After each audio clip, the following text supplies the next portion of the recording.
حضرت شبہ کا ازالہ جو ہے وہ پچھلے ہفتے کی طرح اس وقت میں ماہ شعبان کے بارے میں لایا ہوں. شعبان کا مہینہ شروع ہو چکا ہے، 2 تاریخ ہے، ٹھیک.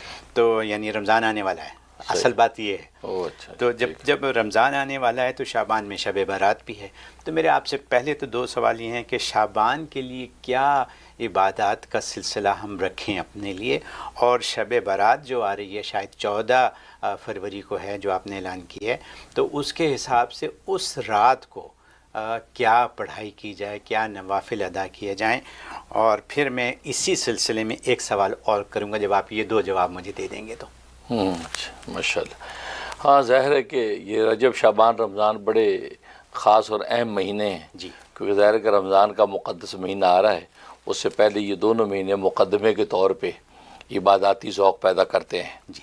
اس لیے نبی کریم صلی اللہ علیہ وسلم بھی جب رجب کا مہینہ شروع ہوتا تو آپ یہ دعا کثرت سے فرماتے تھے، اللہم بارک لنا فی رجب و شعبان و بلغنا رمضان. اے اللہ ہمارے رجب میں اور شعبان میں برکت نازل کر دیجئے اور ہمیں رمضان تک پہنچا دیجیے. تو گویا کہ آپ ان خاص 2 مہینوں میں برکت مانگ رہے ہیں، کیونکہ یہ دونوں مہینے گویا کہ رمضان کے لیے ایک مقدمہ ہے، اس لیے آپ اس میں برکت مانگتے ہیں.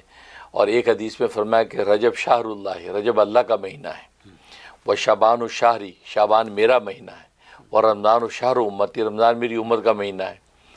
اب دیکھو تینوں کے کو منسوب کر دی، اللہ کے ساتھ منسوب کیا، ایک کو اپنے کے ساتھ منسوب کیا نبی پاک نے، اور ایک امت کے ساتھ منسوب کیا. اب یہ رجب کا میں نے جو اللہ کے ساتھ منسوب کیا، اس مہینے میں اللہ نے ایک رات ایسی رکھی جس میں اللہ نے اپنے عجائب و غرائب و قدرتیں دکھائیں، جس کو لیلۃ الاسراء والمعراج کہتے ہیں. تو شب معراج کے اندر اللہ اپنی شانیں دکھائی ہیں، لہذا اس رات کی وجہ سے اس رجب کے مہینے کی فضیلت. اور ادھر جو ہے شعبان فرمایا میرا مہینہ ہے، اس میں نبی کریم صلی اللہ علیہ وسلم کثرت سے روزے رکھتے تھے شعبان میں.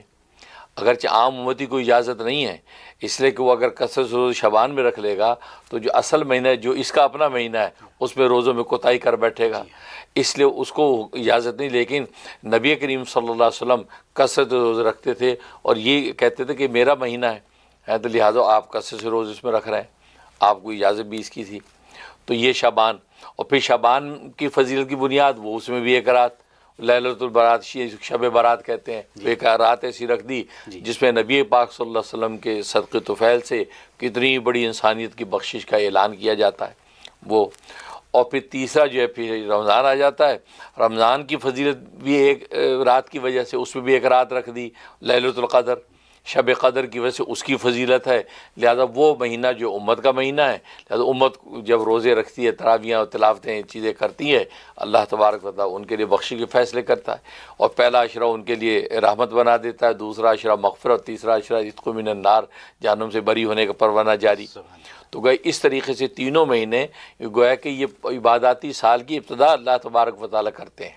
اگر رمضان سے باقاعدہ امت کے لیے عباداتی سال کی ابتدا ہوتی ہے، اس سے پہلے 2 مہینے مقدمے سے کہ مقدمے کے ذوق عبادت پیدا کرنے کے لیے اللہ نے ان میں بھی ایک رات رکھی. ان راتوں میں اٹھ کے خدا کو یاد کرو گے تو گویا کہ آپ کا غسل توبہ ہوتا رہے گا اور آپ پہ عطر محبت چھڑک دیا جائے گا. جب پاک صاف ہو گئے اب آپ اپنے مہینے رمضان میں انٹر ہو جائیں. یعنی یہ کوئی کہ ریہرسل ہو رہی ہے پہلے 2 مہینوں کے اندر، لہٰذا اس کے اندر یہ سارے جو وہ اعمال و اشغال کیے جاتے ہیں. اور شعبان کے مہینے میں عام روٹین کے حساب سے روزہ رکھنے کی اجازت ہے. جمعرات و پیر کا روزہ رکھ لیں، یا ایام 20 کا، 13، 14، 15 کا روزہ رکھ لیں، کیونکہ 15 کا روزہ رکھنا تو ویسی مسنون ہے، سنت روزہ ہے نصف شعبان کا، جو شب برات کا روزہ جو ہے. پھر شب برات کے اندر جو ہے وہ اعمال و اشغال انسان نے کرنے ہوتے ہیں، اور عاد و وظائف اعمال و اشغال کر کے وہ اللہ تبارک و تعالیٰ کے سامنے گویا کہ اپنی توبہ پیش کرتا ہے. بہت خوب حضرت، بہت شکریہ حضرت. جو بات مجھے سمجھ آئی ہے بڑی آسانی کے ساتھ، وہ آپ نے یہ فرمایا کہ یہ شعبان کا مہینہ جو ہے یہ دراصل ریہرسل اور پریکٹس کا مہینہ ہے، پریکٹس کا مہینہ ہے. حضرت میں آپ سے یہ سوال پوچھوں گا کہ جب رمضان کا مہینہ آ جاتا ہے تو لوگ بہت کچھ کرتے ہیں، بہت زکوٰۃ، بہت عطیات اور بہت ڈونیشنز اور یہ سب کچھ بہت کچھ کرتے ہیں. بالکل صحیح. تو کیا اس کی پریکٹس شعبان میں نہیں کرنی چاہیے؟ بالکل صحیح کہ بالکل جیسے میں نے بتایا ذوق عبادت ان چیزوں میں پیدا کریں گے تو آگے چل کے آپ کے اندر وہ رمق رہے گی. لہٰذا شعبان میں بھی اگر کوئی، اس لیے تو شریعت ان ایڈوانس آپ کو زکوٰۃ کی بھی اجازت دی ہے کہ رمضان میں نکالنے کے بجائے اگر آج ضرورت ہے کسی کو تو ان ایڈوانس آپ نکال دیں، جی جی تو وہ پھر اس کا فائدہ یہ ہوگا کہ اس کی ضرورت پوری ہو گئی، آپ کی زکوٰۃ ادا ہو گئی۔ اگر آپ انتظار کرتے رہیں گے تو آپ کی زکوٰۃ تو ادا ہوگی، لیکن جو بیچارہ پہلے مانگنے آیا تو اس کی ضرورت پوری نہیں ہوئی، جی۔